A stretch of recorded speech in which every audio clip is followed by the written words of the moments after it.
Rebonjour dans cette vidéo. Alors maintenant qu'on a déjà vu pas mal de choses, donc peut-être pour certains ça fait trop d'informations, mais bien sûr l'intérêt que ce soit sur internet c'est qu'on peut revoir ça. Et je vous encourage aussi de chercher ailleurs pour peut-être, si vous n'avez pas bien compris ma façon, la façon avec laquelle j'approche le sujet, je vous encourage à aller voir sur d'autres, depuis d'autres sources, depuis d'autres vidéos, depuis d'autres blogs. Il y a aussi plein de sites spécialisés dans ça, et aussi de voir la vidéo que mon collègue a fait sur la lumière et l'éclairage dans le cinéma, qui se trouve dans la même web TV, ou sur notre site web studio-m.ma, comme vous le voyez en bas de l'écran. Et vous allez voir qu'il y a dans une partie du site, on peut accéder à plusieurs cours dans ce cours-là et d'autres cours aussi concernant la 3D, la 2D et d'autres domaines pour lesquels on forme les étudiants ici à l'école.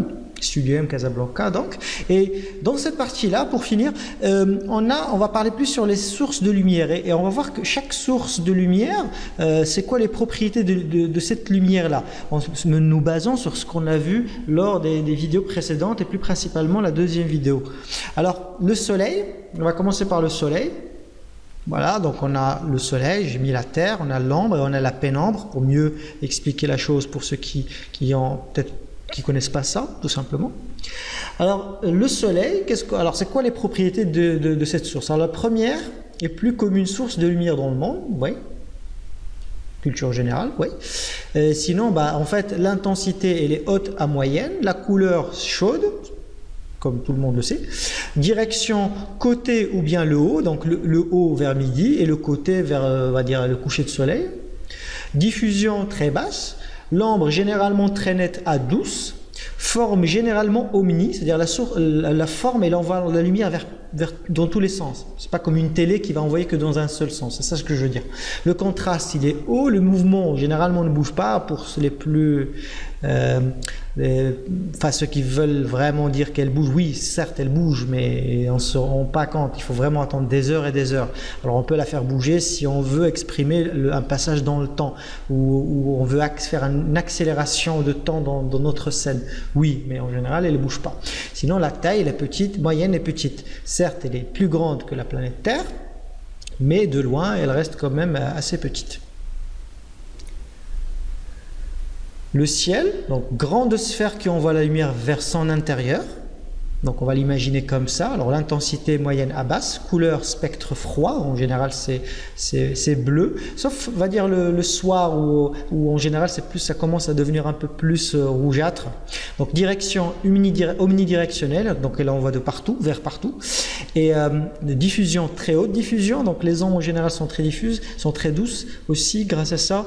La forme, il n'y a qu'une forme, donc c'est juste une source qui vient de nulle part. C'est comme un grand écran qui éclaire.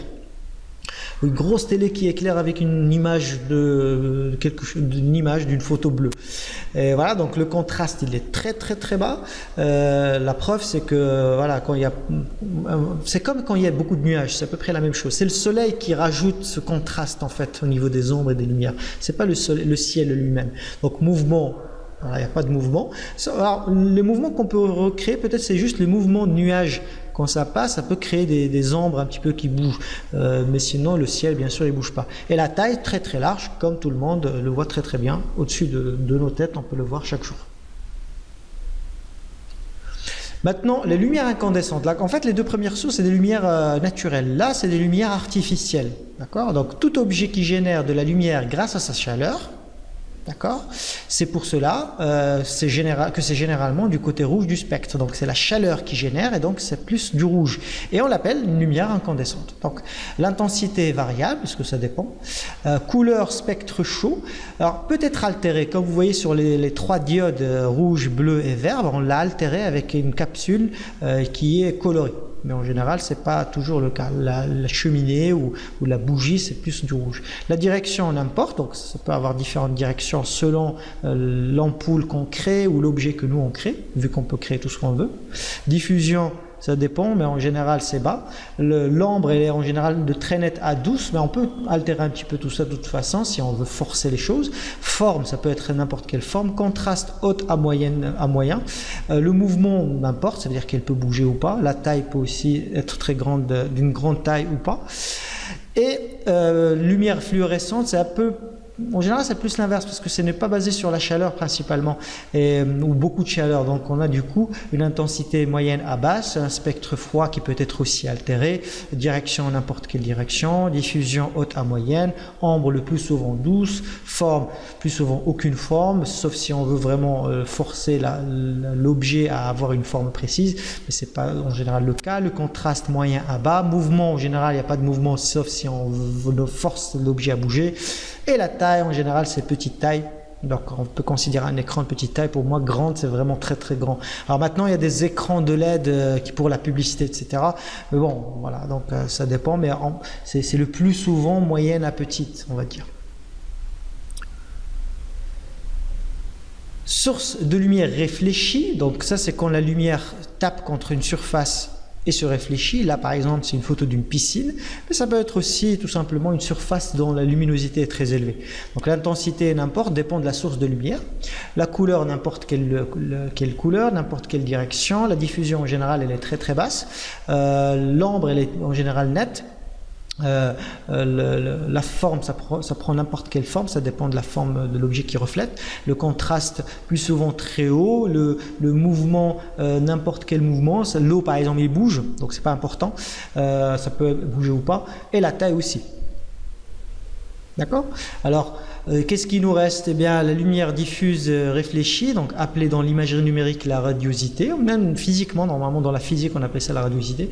Donc on a l'intensité, n'importe, il dépend de la source de lumière en fait. Donc couleur, n'importe quelle direction, la diffusion en général elle est haute parce que la lumière se diffuse pour taper contre tous les murs. Et là, comme vous voyez sur la photo à droite, là où il y a écrit Radiosity, on voit justement, tout à l'heure j'ai parlé de la lumière qui se reflète sur les murs. Et là, en fait, sur les murs, on voit qu'il y a, sur le plafond et sur les murs, même à l'intérieur, on voit que c'est un petit peu blanc, c'est un petit peu rouge, parce que la lumière, elle a frappé contre le sol et elle s'est reflétée. D'ailleurs, donc, et aussi grâce à la diffusion de la lumière qui se diffuse à l'intérieur de la pièce. Donc l'ambre en général, elle est douce. La forme, c'est plus souvent aucune forme parce que c'est juste lumière qui frappe contre tout et qui se reflète contre tout. Donc il n'y a pas vraiment de forme. Le contraste, il est plus souvent bas. Le mouvement, il n'y a pas en général de mouvement parce que la lumière, elle reste là. Quand vous ouvrez la fenêtre, il y a une lumière à l'intérieur qui reste figée. Et la taille, elle est plus souvent grande parce qu'en général, ça rentre par une grosse fenêtre. Donc la source, elle est en général assez grande. Et c'est pour ça qu'en architecture, parfois, on met des grosses sources de lumière au niveau des fenêtres pour recréer la même ambiance. Ceux qui font déjà ça, qui ont déjà fait des rendus d'architecture, on fait ça. Et ceux qui ne l'ont pas encore vu, vous allez découvrir que c'est le cas. D'accord? Voilà. Donc, sur ça, je pense qu'on a fini avec cette introduction à la lumière qui, je rappelle, c'est une introduction théorique. Il n'y a pas de pratique, on n'a pas vu le logiciel lui-même, donc je vais essayer de préparer d'autres cours d'ici les prochaines semaines sur le logiciel et la lumière dans le logiciel pour vous apprendre les bases.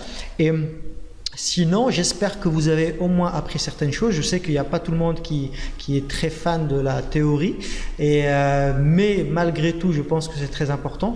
Je m'excuse aussi pour les fautes qui ont pu s'incruster sur les slides. Pardon, c'est mon téléphone qui vient de sonner. Donc je disais, je m'excusais par rapport au fait qu'il y ait des erreurs qui se sont glissées. Et sinon, je vous encourage à poser des questions s'il y en a. Et il faut juste que vous sachiez que ça, c'est pas un cours complet. Il faut bien sûr apprendre ailleurs et aller plus loin pour peut-être connaître d'autres choses que j'ai pas eu le temps ni la possibilité d'intégrer dans mon cours. Donc sur ce, je vous dis à la prochaine vidéo. Abonnez-vous à notre Web TV et enregistrez-vous, inscrivez-vous sur notre site web pour recevoir nos actualités. Donc j'espère que ça vous a plu, j'espère que ça n'a pas été très long et je vous dis à la prochaine. Au revoir.